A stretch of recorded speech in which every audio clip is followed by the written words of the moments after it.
안녕하세요. 논란의 미스터 논란입니다. 손흥민 선수 뛰고 있는 토트넘 소식 전달해드리도록 하겠습니다.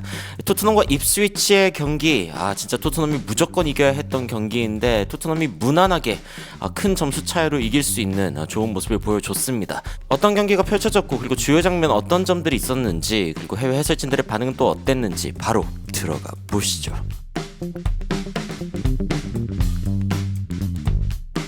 토트넘의 선발 라인업부터 살펴보겠습니다. 비카리오 키퍼, 그리고 수비진에는 우도기, 단소, 그레이스, 펜스, 그리고 베르발, 벤창크루, 클루셉스키가 일단은 중원 조합을 이루게 됐고요. 그리고 존슨, 손흥민, 최전방에 있는 마티아스 텔 선수를 놓는 그런 모습을 보여줬습니다.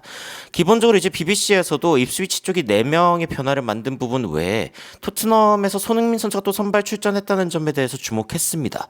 왜냐면 지난 경기에 손흥민 선수가 약간의 부상이 있다라는 이야기가 있었기 때문인데 손흥민 선수가 일단 이번 경기에도 복귀하는 모습을 보여줬죠. 토트넘은 이번 경기에도 1분이 채 되기 전에 실점할 뻔한 장면이 있었습니다. 비카리오 키퍼가 가까스로 막아내기는 했지만 토트넘의 수비 불안이 좀 보이는 그런 장면 중에 하나였고, 이 BBC에서도 입스위치가 토트넘을 아주 뒤덮고 있다라는 이야기가 나오는 그런 장면들이 있었습니다. 하지만 토트넘이 요즘에 분위기가 좋고 그리고 17분 만에 또 선제골을 뽑아내는 장면이 있었습니다. 그리고 그 시작은 역시 손흥민 선수였습니다. 일단 측면적으로 공을 전개해준 이 부분이 굉장히 좋았죠. 이 패스가 굉장히 치명적이었고, 이 손흥민 선수가 측면에서 공을 받아가지고 약간의 헛다리, 사실 2명의 선수가 손흥민 선수를 전담 마크하고 있는 장면이 보이거든요. 이 손흥민 선수가 오른쪽으로 갈까 했다가 왼쪽으로 쭉 치고 들어가면서 이 전매티커의 돌파를 보여주었고, 이 돌파를 보여준 이후에 손흥민 선수가 바로 크로스를 넣어줬는데 반대편에는 존슨이 있었습니다. 부상 복귀한 존슨이 이 상황에서 그대로 골을 넣으면서 토트넘의 선제골이 터지는 그런 장면이죠. 다른 각도로 살펴봤을 때에도 이 손흥민 선수의 순간적인 돌파 스피드를 못 따라오는 상대 수비수가 오히려 2명이 이제 막고 있어도 좀 방해가 되는 그런 상황이 되어버렸고, 존슨은 손흥민 선수의 움직임을 자포착하고 정확한 타이밍에 뛰어 들어가는 모습을 보여주면서 그러면서 선제골을 만들어낸 것이죠.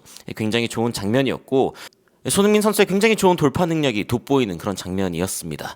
BBC에서도 입스위치와 토트넘의 경기, 토트넘이 선제골을 뽑은 장면을 보면서 It's wonderful from 손흥민, 손흥민 선수의 굉장히 아름다운 장면이었다라고 이야기를 하면서 브래넌 존슨은 굉장히 쉬운 탭인, 굉장히 쉽게 툭 쳐서 골을 넣었다라고 이야기를 했습니다. 그리고 토트넘은 8분 뒤에 골을 하나 더 넣었습니다. 그리고 이번에도 브래넌 존슨이었습니다. 그리고 이번에도 손흥민이었습니다.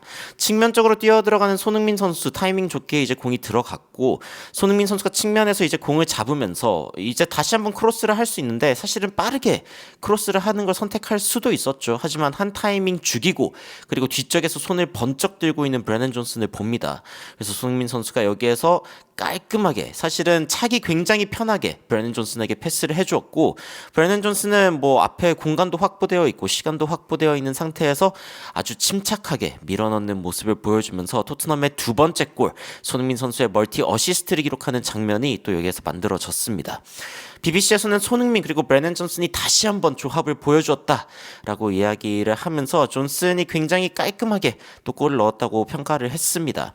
그리고 이제 손흥민 선수를 맡고 있던 측면 수비수가 godfrey 선수인데 원래는 악살 투행제비 선수가 이제 그 자리를 차지하고 있는데 이 선수가 빌라전에 이제 퇴장을 당했단 말이죠. 그래서 벤 godfrey가 이제 손흥민 선수를 막아야 하는 상황이 됐는데 손흥민이 완전히 찢어버렸다라는 이야기가 이제 BBC에서도 나왔습니다.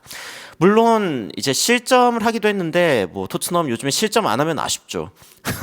이 토트넘도 이제 실점하는 장면을 봤을 때 측면 쪽에서 일단 공 소유 다툼이 좀 일어났고, 그리고 여기에서 굉장히 좋은 패스로 원터치로 슈팅을 했는데 이 원터치 슈팅이 바로 들어가면서 비카리오 키퍼의 선방에 걸리지 않는, 결국에는 토트넘도 이제 골을 내주는 그런 장면이 있었습니다. 그래서 아쉽게 전반전이 끝나기 전에 토트넘이 1점 실점을 하는 그런 장면이 나왔고요. 입스위치가 다시 한번 경기에 돌아왔다. 중원에서 칼빈 필립스가 일단 공을 뺏어낸 장면부터 굉장히 좋았다라고 이야기가 나오고 있고, 그리고 토트넘이 이제 후반전에는 심지어 동점골을 내줄 만한 그런 상황까지도 있었습니다. 하지만 다행히 옵사이드였죠.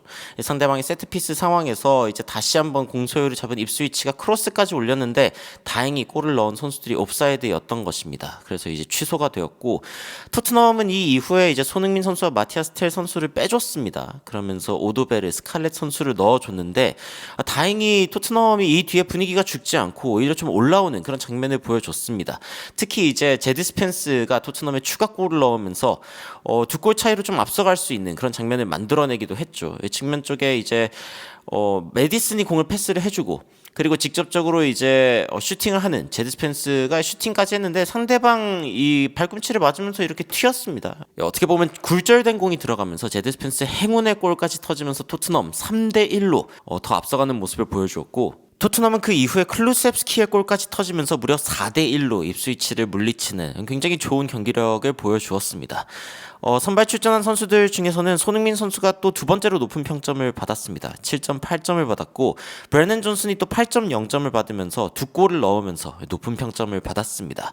마티아스 텔 같은 경우에는 6.4점을 받았고 중원의 베르발 6.7, 벤창크르 6.9 그리고 클루셉스키가 또 골을 넣으면서 7.4점을 받았고요.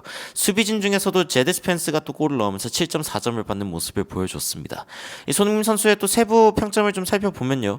일단 하나의 유효 슈팅이 있었고 그리고 하나의 슈팅이 좀 막혔었고 44번의 터치 중에 26번의 패스 그중에 21번의 패스가 들어갔는데 3번의 키패스가 들어갔다는 게 굉장히 좀 고무적이었습니다. 이 손흥민 선수가 또 2개의 어시스트까지 만들어낸 부분 그리고 빅찬스를 또 하나 만들어냈기 때문에 손흥민 선수 입장에서는 기분 좋게 또 어시스트를 2개 올린 굉장히 좋은 경기였다라고 평할 수 있을 것 같습니다. 토트넘의 다음 경기는 다름 아닌 맨시티와의 경기입니다. 2월 27일 날 새벽 4시 반, 한국 시간으로 4시 반 경기이고 토트넘이 다음 경기가 맨시티이기 때문에 또 손흥민 선수를 좀 빨리 쉬어주게 한 부분들도 있습니다. 손흥민 선수가 맨시티 전도 선발 출전할 수밖에 없는 그런 상황이기 때문이죠. 토트넘이 3연승으로 지금 리그에서 좋은 분위기를 가지고 가고 있는 가운데 맨시티전까지 이기면서 4연승을 만들어낼 수 있을지 이런 부분들도 한번 지켜보도록 하겠습니다. 추가적으로 나오는 외신 소식이나 또 인터뷰 있으면 여러분들께 빠르게 전달드리도록 하겠습니다. 이상 놀라운 논란 미스터 논란이었습니다. 시청해주셔서 감사합니다.